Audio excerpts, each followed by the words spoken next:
Have you ever seen a magic trick where a magician blows smoke out of their mouth and you're just kind of like, what? How did you, what? So sometimes it's like a bellow of smoke and they can blow it on a card and all of a sudden the card's on fire and it's like, that was too much, that's unnecessary. But I did still want this similar effect to where like Shin Lim when he blows smoke out of his mouth and the card comes out. I thought that was crazy, and I've seen a lot of like products you can get online where you were able to do something like that, but I wanted to find a way to do it impromptu where I can just basically use things that I have at my disposal. So I want to show you an effect where you can do this only using a deck of cards and a match.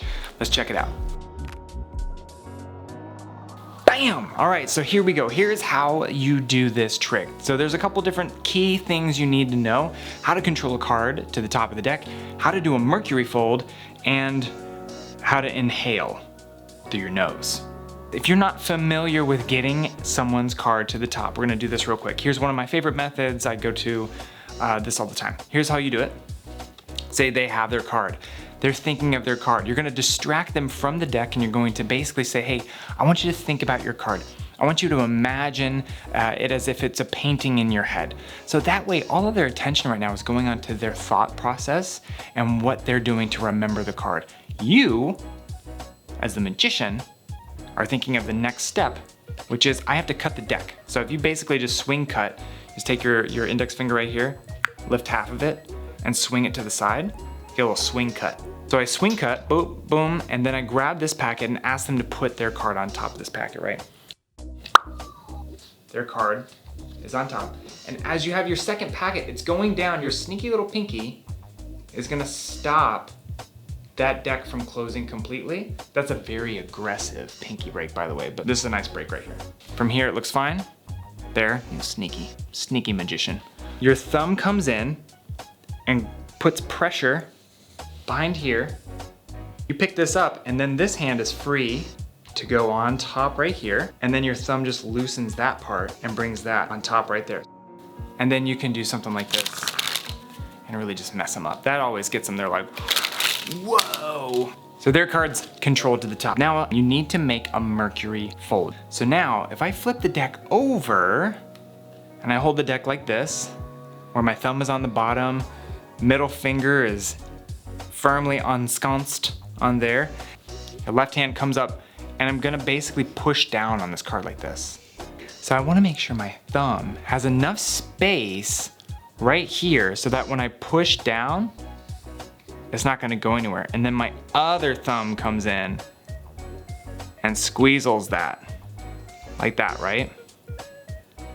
Ring finger comes in, pushes, and causes the bend to happen, and crunches it, like that. But yeah, your mercury card fold is just oink, boom, and you're done. You can probably even do it in a couple different steps, right? So as you're talking to them, you just say, hey, so now I wanna do, so now the first fold right there. And you're talking to them and you're showing off, and then you do the second fold, okay? Your second fold right there, still talking to them. So that way it looks like you're just kind of like moving the deck around, but you're really getting the fold in place. Now it is time for the most important part. You explain something magical. They build a narrative in their head about what magic is about to happen. They see that magic, and then they now believe in magic. What I like to do is I like to talk about what happened previously, what's happening now, and what is about to happen. So I say, hey, okay, so you took a card, you signed it, whatever, we lost it in the deck. Now we're gonna find it in a magical way, okay? So I wanna do that by using fire. Now it's okay, we're just gonna use some matches, but fire has this purification process that when it burns really hot, it's able to actually remove the old and just show the new. That's kind of what I want to do with this deck of cards. I want you to think about just your card, so that way everything else is purified and that's the only one that's focused, okay? My next step is I need to get the matches. So I hand them the deck of cards. You have their card folded right there. You're gonna take the deck off and give them that, okay? That just takes a little bit of practice in the mirror to make sure it doesn't look weird. All of this is just so I can build the idea that I'm searching for my matches and then I find them. This needs to have a purpose. This can't just die, or else it's a little sus, but like if you assign it a task, it's gonna look like you're just going with the flow. I pull out matches while this hand still has the card, and I tell them, okay, here's what's gonna happen. I'm gonna light a match. You're gonna think about your card only while you have the deck in your hand, okay? And something's gonna happen, all right? Now, they don't know what's gonna happen, but you've told them this. The next step is I need to distract them in a way to where they don't see me do this. I can't really talk that well with this in here, so I have to make sure all of my words are said by the time this goes in here. Here's what I do. I say, cool, I've got my matches. We're just gonna take this right here.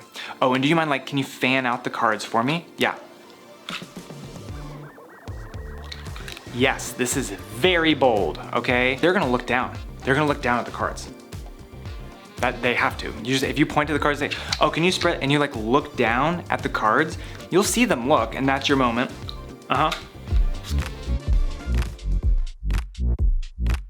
Find a couple matches. I like a red tip. Red tip's nice. Little red tip matches right there. Once you light, boom, you inhale. You don't need to go super crazy with the inhale. You're not trying to get it in your lungs. You just want to inhale enough to like you're smelling it slowly, okay?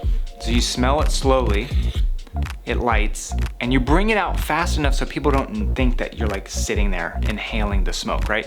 It's a quick like boom, light, inhale, hold it out. But it's in like a smooth motion, okay?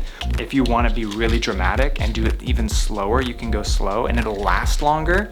And it seems more impossible that happened if it's just like really slow and drawn out. As long as you know people are looking away, okay? I first learned this from Daniel Garcia, and I thought, wow, I love how impromptu that is. Maybe we can use that in a card to mouth.